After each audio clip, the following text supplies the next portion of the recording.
Jour 27. Le peuple éprouvé se détourne de Dieu au bout de 40 jours. L'acte principal du Sinaï est l'alliance entre Dieu et le peuple, caractérisé par le don de la loi et le code moral et liturgique. Cette alliance qui a commencé par la promesse de Dieu: si vous écoutez ma voix et gardez mon alliance, je vous tiendrai pour mon bien propre parmi tous les peuples. Je vous tiendrai pour un royaume de prêtres, une nation sainte, et le peuple tout entier, d'un commun accord, répondit: tout ce que le Seigneur nous a dit, nous le ferons. Exode 19, 5 et 6. Mais le temps de la réception des tables de la loi par Moïse sur la montagne, le peuple s'est fabriqué un autre Dieu fait de main d'homme. Au bout de 40 jours et 40 nuits, que le Seigneur donna les 2 tables de pierre, les tables de l'alliance à Moïse, et lui dit: lève-toi, descends promptement d'ici, car ton peuple que tu as fait sortir d'Égypte s'est corrompu. Et ils se sont vite détournés du chemin que je leur avais commandé. Ils se sont fait une image de fonte d'or. Acte d'infidélité et d'impatience du peuple, que la moindre épreuve détourne de Dieu. Les signes nombreux donnés et même l'expérience de Dieu faite au Sinaï ne le gagne pas à son Dieu.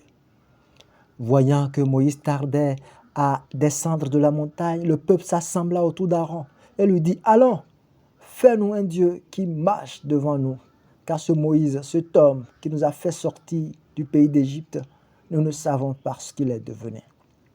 Exode 32, verset 1. Expérience surréaliste, parce que Dieu, c'est la transcendance, l'au-delà de tout, celui qui donne le mouvement, l'être et la vie. Il précède l'existence. Quand le peuple dit: faisons-nous un Dieu, c'est lui qui crée, c'est lui qui fait le Dieu. D'où vient-il alors que ce Dieu fait de main d'homme soit supérieur à eux? Comment un métal doré peut-il conduire un peuple? Dieu a voulu l'homme comme sommet de la créature et image et ressemblance de lui-même. Mais quand l'homme devient créateur de son Dieu, de qui procède ce Dieu créé? Déjà, adorer la créature faite de la main de Dieu, c'est s'abaisser, puisque l'homme est hissé par le Créateur lui-même au-delà du monde créé. Ce fait dénote que le peuple va à sa pure perte. Ne s'agit-il pas d'un acte de rébellion face à Moïse et Dieu, son libérateur? Le fait est que les Israéliens se défoulent par des chants alternés au veau d'or avec des chœurs de danse. Exode 32, 18 et 19. Il y a 7 cultes idolâtriques, mais il y a plus, un vent de liberté coupé de Dieu, la satisfaction des instincts de jouissance. Allons-nous faire le procès de ce peuple pendant que nous sommes en marche au désert? Non. Mais l'on peut s'interroger sur la fidélité de notre marche. Le peuple n'a pas tenu pendant 40 jours en attente de Moïse. Il s'est fait un Dieu.